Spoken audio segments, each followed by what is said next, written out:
I like to stay up late, I like to sleep late, and I like to live like 90 in between. I get up around noon and I stagger outside out this door and I throw open my arms and I thank God I don't have children.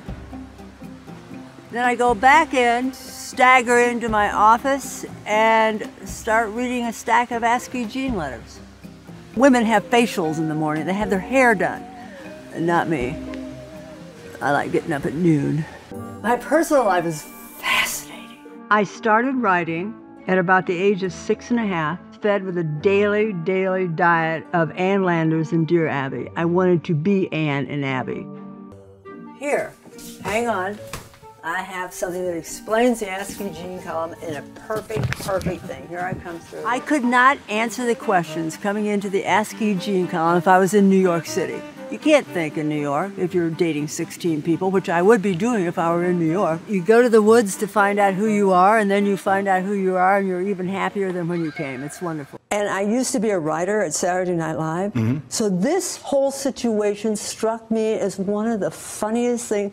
Donald Trump is standing there with this filmy thing, and I have the idea that I'm going to make him put it on over his pants.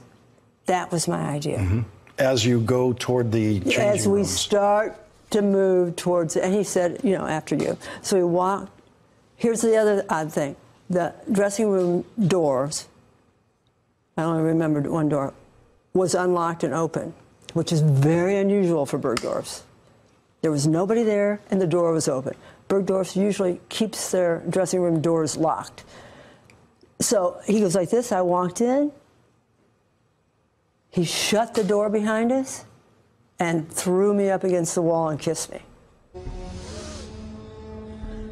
I smell bullshit. I am laughing all the way into the room, and I was smacked against the wall. I want to listen to what Maya Wiley said, actually, 2 hours ago on Chris Hayes' show here on this network about this evidence that you describe, including the clothing. Let's listen to this. New York State no longer has a statute of limitations on first-degree rape. That doesn't mean that in this case she is necessarily saying she would bring a rape charge, but this would be a first. From what I understand of the facts, this is potentially a first-degree rape case which doesn't have a statute of limitations, and she has the coat. And she also indicated that if the coat has not been laundered, there could conceivably be evidence of some kind. How can that be possible? She's a prosecutor. She's been. She should know. Yeah. Would you consider bringing a rape charge against Donald Trump for this? Why not?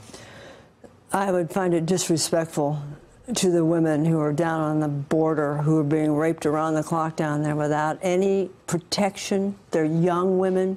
They've, you know, tried to come into the country. They're, as you know, they're there by the thousand. The women have very little protection there. It would just be disrespectful if I, you know, and mine was 3 minutes. I'm a mature woman. I can handle it. I can keep going. You know, my life has gone on. I'm a happy woman. But for the women down there, and for the women, actually, around the world, you know, in every culture this is going on, no matter high in society or low in society. It just seems disrespectful that I would bring it just doesn't make sense to me.